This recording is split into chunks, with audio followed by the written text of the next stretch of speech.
have another caller. Yes. I'm being told that Jack is on the line. Jack! And we might have actually fixed the audio volume here for the stream. We'll find out here in a second. Jack, how are you? How are you guys? Nice to talk to you. Good to talk to you, Jack. Where are you calling from? I'm calling from Manny. Manny. It's a good spot. Yeah. So my question is, and I don't mean to be a Debbie Downer, but I'm very concerned about like the recent developments this week with next year's free agency class. And the reason is I was under the impression like this free agency class was a huge part of the plan. Particularly one of like Kirill, Eichel, or Kyle O'Connor.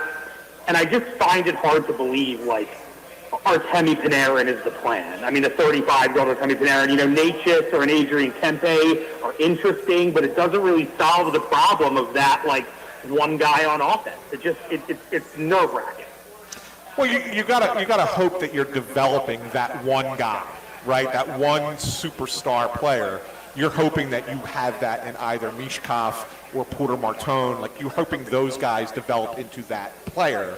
And that if you go and get the free agents that you're talking about, the Kempes or the Natchez, that they are your Robin to the Batman. All right? And that's kind of what you're hoping for.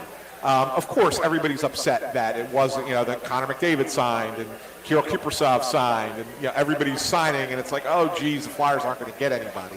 But the other thing that you also got to take into consideration is the Flyers can also make trades, right? I mean, they can trade. They can trade for that player as well. Chuck Fletcher did once say that trades are hard. Trades are hard, but it doesn't mean that they can't do it.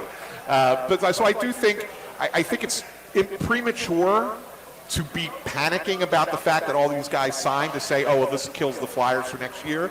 Let's see where things are after the deadline and who teams are starting to say maybe they'd be willing to move off of because they need to, rebuild their own team. And they might find a star on a team and be like, oh, I didn't realize that guy was going to be available via trade, and maybe that's the guy that the Flyers can go get. Well, that's where the speculation was going on today, and thank you to Jack for the call. The name Rasmus Dahlin was thrown out there by Anthony DeMarco. Yeah. And then I think he said something to the effect of like it would cost you a Luchanko, a Tippett, another player, I forget which one, and then a 2027 first-round pick. It's like, would you make that move? Well, yeah, of course you would. I mean, I would. Well, three NHL players and a first-round pick? Well, it depends on what you think Luchanko is. Well, you think he's an NHL player? I don't think he's a high-end, that's me. I don't think he's a high-end. He's 19 years old, Russ. That's okay. He's a first-round pick that's 19 years old. Yeah. All right. Next point. Go. If you can go out and get a guy that can be a top-pair defenseman, that's something this team desperately needs. They don't have a path to it right now. If one is on the market, I would much rather take the safe route there. So take a guy who is only 25 years old, could be a top-pair defenseman for this team for a long time. I would gladly take that because that's one of the things this team drastically lacks. I don't disagree with you. I don't. I'm just wondering if you need to give up that much, or if you should give up that much for that guy. Like, I go back now. This is a different era. It's a different age. It's a much more, even more established player than Rasmus Dahlin. But the Flyers didn't have to trade that for Chris Pronger. They didn't have to trade that much for Chris Pronger. Got him older, though. He was older. I understand that, but they didn't have to. My point was, it was Joffrey Lupul. Hey, Lucas Pisa would like a word. And Lucas Pisa he'd like a word. is what got you Chris Pronger. Right. So what I'm saying to you is, I understand that this is a guy who's a little bit younger, right? But he's also not Chris Pronger. Sure. Okay? Chris Pronger should have won the Norris Trophy in 2009, 2010 as best defensive for the Flyers. He was that good. So you're talking about that type of player. I don't know if you need to give up 3 NHLers and a first-round pick. It just seems like a lot. It could be, yeah. For Rasmus Dahlin. What about Bo Byram? That's a name that the Flyers have been interested in for a while now. Obviously, it's not going to cost you nearly as much. Like, is it ever too early to look for help on the blue line? No, I mean they like Byram, but again, it depends on what the ask is there, right? That's what Buffalo wants, if they even want to move him. Right. I mean, I think that they've kicked the tires there just to see, and I think the asking price from Buffalo has been insane in the past. First of all, I will say this: if Buffalo traded Rasmus Dahlin, they would probably be dumber than they already look right now. He's all they've got. Yeah. Well, I mean, they've got some. They got Cousins in the last year in a trade, but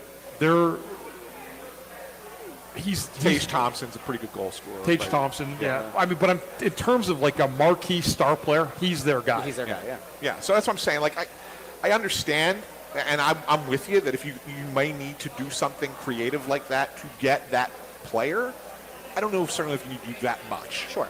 To get that. I think that's why it's an interesting thing, though, that Jack brings up, though, about the free agent class.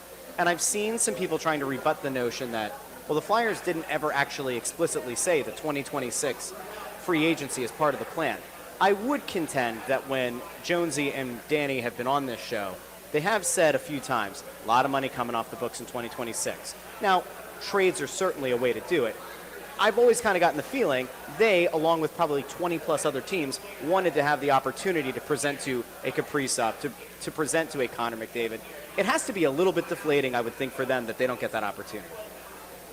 Well, I'm just saying, like that's a pretty easy cheat code, right? If you can make the pitch and the guy ultimately decides to play here, it's money. yeah, but the thing of it is, Russ, is that, yeah, you'd like the opportunity, but if those players reach free agency, you aren't the only team that's going to have that opportunity. Sure.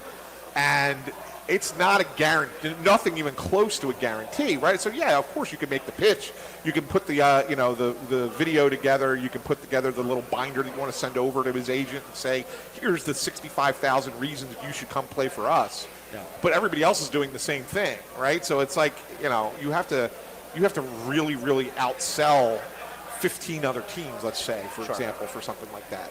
The trade route is the best way to acquire that talent, in all honesty, because then it's a one-on-one deal, and then you have the asset at that point.